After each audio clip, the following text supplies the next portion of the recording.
नमस्कार, श्री महाकाल लोक टीवी में आपका स्वागत है। आपके साथ मैं हूं आरती गहलोत। आइए रुक करते हैं देश दुनिया की तमाम बड़ी खबरों पर। भाजपा और कांग्रेस के खेमों में विधानसभा चुनाव में नेताओं को टिकट नहीं मिलने पर सुगबुगाहट नजर आ रही है।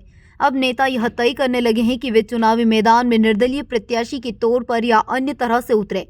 ऐसे ही बदनावर से भाजपा के एक कद्दावर नेता राजेश अग्रवाल ने श्री महाकाल लोक टीवी से चर्चा की तो उन्होंने कहा है कि जनता चाहती है कि मैं चुनावी मैदान में उतरूं।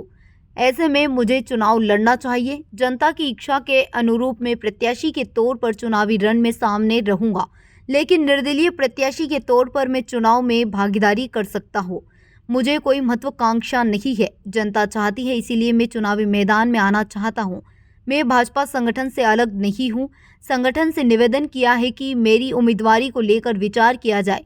मुझे कांग्रेस की ओर से खुद पूर्व मुख्यमंत्री कमलनाथ ने ऑफर दिया था, लेकिन पार्टी विचारधारा अलग होने और भाजपा संगठन के बारे में विचार कर मैंने उनकी बात नहीं मानी। राजेश अग्रवाल ने कहा है कि चुने जाने पर वे जनता की इच्छा के अनुसार ही कार्य करेंगे। वे अपना कोई फायदा नहीं देखेंगे। उन्होंने कहा है कि मेरा आखिरी फैसला जनता ही लेगी। नामांकन के अंतिम दिन तक जनता जो तय करेगी उसी के आधार पर मैं अपना निर्णय लूंगा। नमस्कार। नमस्कार। सुनने में आया सोशल मीडिया से जो जानकारी लगी है उसमें कितनी सत्यता है वो जानना चाहते हैं। क्या जानकारी लगी?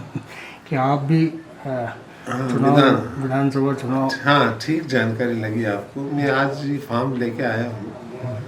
पिछले काफ़ी समय से जनता का आग्रह था कि आप चुनाव लड़े, लेकिन मेरे मन में स्थिति थी कि अब मेरे कब तक मैं ये सब करता रहूँगा। मैं 60 ईयर का हो गया हूँ तो, लेकिन फिर लगा कि नहीं, जनता से धोखा भी नहीं कर सकता। अगर जनता चाहती है कि मुझे यहाँ चुनाव लड़ना चाहिए तो जनता जो कहेगी, क्योंकि जनता ने मुझे मान दिया, सम्मान दिया, जिस पद पे, इस पोजीशन पे पहुँचाया है जनता की ताकत से हूँ। मेरे साथ जनता है, इसलिए मुझे सरकार में मतलब आप तो लड़ने के लिए तैयार है अगर पब्लिक जनता चाहेगी तो। जनता चाहेगी, चाह रही है ऐसे तो, चाह रही है ना। मैं जाऊँगा गाँव लोगों से बात करूँगा। आपकी हाँ, वो कहेंगे मेरे को नहीं साहब, मैं तो रिटायरमेंट लेना चाहता हूँ। क्या मेरे को कोई ज़्यादा महत्वाकांक्षा नहीं है। जनता चाह रही है, इसलिए मैंने आज ये स्टेप उठाया है। और अब ये कंफर्मेशन लेने घर गाँव जाऊँगा कि बोलो कहीं करना, अभी बेटी बाप का घर है नहीं, अभी फार्म नहीं भरी है, तुमको तो भरा नहीं तो जयराम जी की। तो यही इससे जो अभी आपकी जो छवि एक भाजपा के बहुत अच्छे नेता के रूप में हो गए, तो संगठन को कहीं ना कहीं तो उसकी तकलीफ होगी। नहीं, संगठन से हमने निवेदन किया कि पुनर्विचार करें। हम संगठन से अलग नहीं है। हमारा पूरा 3 पीढ़ी से हम इस पार्टी में हैं। 40-45 साल से मैंने पार्टी की सेवा करी। कमलनाथ जी का उपचुनाव में भी चुनाव लड़ने के लिए ऑफर आया। अभी चुनाव में भी 3 महीने पहले कमलनाथ जी ने मुझे रूबरू बात करी कि आप हमारी पार्टी से चुनाव लड़ें, लेकिन मैंने कहा बाबूजी, मैं विचारधारा से समझौता नहीं कर सकता हूँ।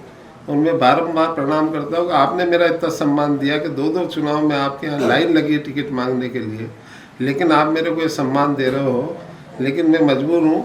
तो उनका बड़ा मुझे जो है अच्छा लगा कि उन्होंने, लेकिन मैं विचारधारा उनका सम्मान करता हूँ, लेकिन विचारधारा से समझौता नहीं कर सकता। इसलिए मैंने निर्दलीय लड़ सकता हूँ मैं, लेकिन किसी विपरीत परिस्थितियों में जाकर मुझे अच्छा नहीं लगा, इसलिए मैंने समझौता नहीं किया। और जनता जैसा चाहेगी वैसा राजेश अग्रवाल करेगा। तो एक आखिरी सवाल कि निर्दलीय चुनाव लड़ने के बाद आपको विदेशी मिलती है और सरकार कांग्रेस की बन जाती है, उस स्थिति में आप क्या करेंगे? देखो, मेरी मालिक मेरी जनता है। ये जो मतदाता है, इनकी इच्छा के बिना राजेश अग्रवाल कभी भी एक कदम भी नहीं चलेगा, भले करोड़ों का फायदा हो कि नुकसान हो। जनता का विश्वास खो दिया आपने। जनता चाहती है वही है राजेश अग्रवाल। किसी के साथ उसका प्रजातंत्र की हत्या नहीं होगी, और जनता जो अपने को सोचकर वोट देती है उस पर हम खरा उतरेंगे और बदनावर का नाम गौरवान्वित करेंगे पूरे मध्य प्रदेश में। जय महाकाल। फिलहाल खबरों में इतना ही। आगे की तमाम बड़ी खबरों की जानकारी के लिए आप बने रहे श्री महाकाल लोक टीवी पर। नमस्कार।